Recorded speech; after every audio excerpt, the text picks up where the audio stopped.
Esse daqui é um assunto que vocês devem lembrar bem, uma sigla do ensino médio, que era a tal sigla de MRU, Movimento Retilíneo Uniforme. Eu prefiro chamar de partícula com velocidade constante, porque se você fala partícula com velocidade constante, deixa claro quais são as hipóteses por trás desse modelo. Então, durante as aulas presenciais, e eu acho que em alguns desses vídeos, eu falei um pouco para vocês da importância de modelos na física. Então, talvez vocês tenham se acostumado a pensar em física como, eu tenho que saber qual é a equação que está por trás daquilo.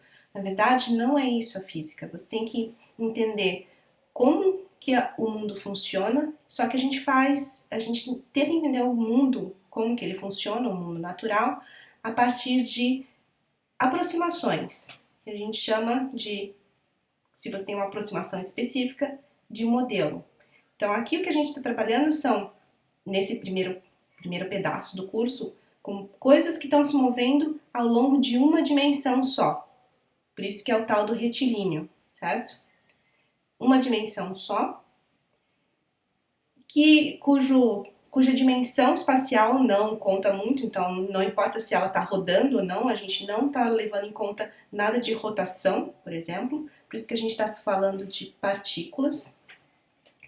E nesse caso específico do tal do MRU, a gente está falando de uma partícula que está se movendo com uma velocidade instantânea igual à velocidade média. A velocidade dela não muda, a velocidade é constante. Okay?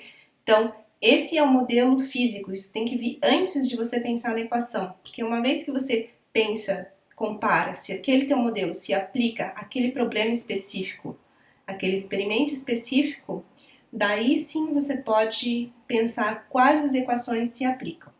Então, tentem parar de pensar em qual a equação que eu devo usar, mas sim qual é o modelo, escrever com palavras quais são as hipóteses por trás e quais são as aproximações que você fez, porque no fim nada se move em uma velocidade constante aqui na Terra, por exemplo, né? Sempre tem atrito, etc. Você está desprezando o atrito, tem várias coisas que você está ignorando para conseguir resolver o modelo e aprender alguma coisa sobre as propriedades físicas do mundo natural. Ok. Partícula com velocidade constante, então eu falei para vocês que é quando a velocidade instantânea é igual à velocidade média. E se vocês lembram, a velocidade média é definida como Δx, ΔT. E a velocidade instantânea é dt, dx, dt. Quando você tem essas duas equações e elas são iguais, o que você está dizendo é que em qualquer a tangente à curva tem sempre o mesmo coeficiente angular. O que significa isso na prática? Que se você tem um gráfico de x contra t, você tem uma reta aqui e o coeficiente angular dessa reta é a velocidade média, que é a velocidade instantânea. Okay?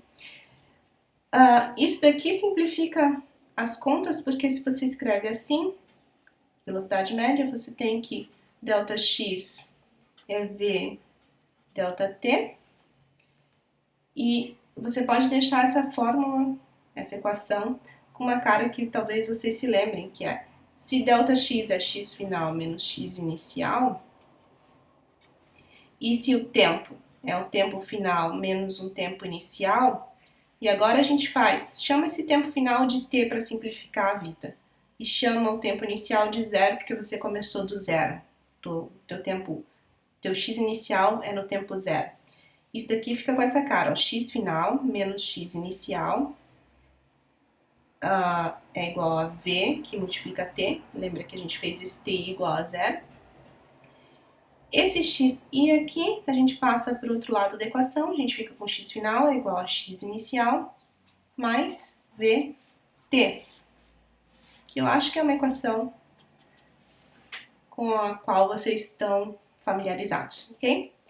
Então era isso sobre o tal do MRU e o partícula com velocidade constante. A gente para por aqui, não faz mais exemplos, porque a gente fez vários exemplos na parte anterior, quando falou de velocidade média e velocidade instantânea, e ficou falando sobre isso várias vezes, ok? só para lembrar vocês do nome específico quando você tem velocidade instantânea igual a velocidade média.